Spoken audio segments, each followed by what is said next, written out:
CHAZ, or the Capitol Hill Autonomous Zone, is located in Seattle, Washington, and it's a 5.5 block area that is completely run by organized protesters. The story of CHAZ is a very interesting story that many people don't know or speak about in America right now, but in itself, it is a goldmine for all political opinions on how our country is run and what protests should really be. How CHAZ came about, what it aims to do, and the overall discussion around it are all a very large package that would be hard to fit in such a short video. This is why I'm going to be doing two parts on the topic of CHAZ. Today we're going to look at some of the lighter parts of the story, how CHAZ came about, and how it works.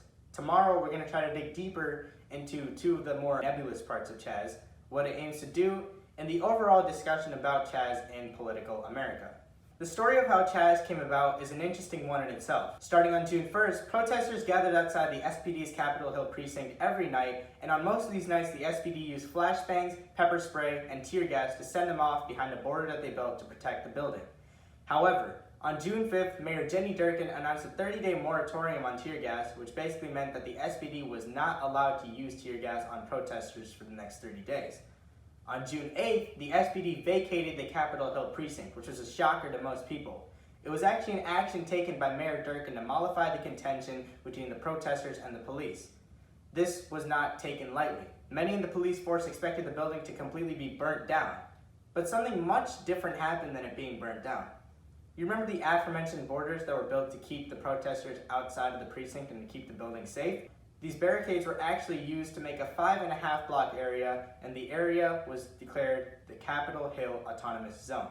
So now we're going to look at how CHAZ works. The key feature of CHAZ is that it's an autonomous zone in Seattle in which no police are located.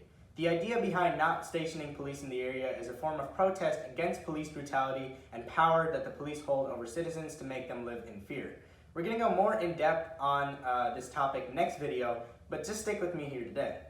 Another key feature of CHAZ is to eliminate capitalism in the area, hence the name Autonomous Zone.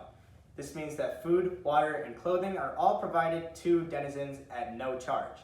Of course, the businesses still running in the area run smoothly because nobody's trying to put them out of business for the cause of the protest. This economic system is nearly a form of socialism being instated in the area, which is something that many in CHAZ want and something that many around the country unanimously oppose. Like I said before, we're going to go more in depth on that next video. Now, we have to look at the hearsay around CHAZ and depict fact from fiction. Misinformation about CHAZ being an anarchist state has spread all the way to the White House, where President Donald Trump actually called the people in CHAZ anarchists trying to ruin America. One of the biggest media pieces on CHAZ came from Fox News' Tucker Carlson, and this episode of his show was a vehicle for much of the misinformation being spread on Facebook and Twitter about CHAZ. For example, Tucker said that CHAZ was an area filled head to toe with armed guards, which isn't true at all. The only people with guns are those at the entrances and exits of CHAZ to make sure that nobody can harm residents and end up hurting the population, similar to customs at the borders of America.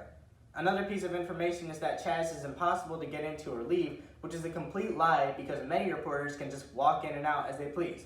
The last and one of the biggest falsehoods of CHAZ is that it has no food, which just isn't true because, like I said before, people can walk in and out as they please. So many people leave CHAZ to go get food and come back to donate it to distribution stands inside of CHAZ. Now that was the first part. The story of CHAZ isn't done yet. There's definitely much more to come as CHAZ-like zones are implemented all around America. In places like Nashville and Asheville, there have been a lot of stories regarding CHAZ. How it works and the misinformation about how CHAZ works are both key elements to the portrayal of this autonomous state which is sprouting across America. Now that you know a lot about CHAZ's origins and how it works, tune into the next video to see CHAZ's goals and the political discussion around it.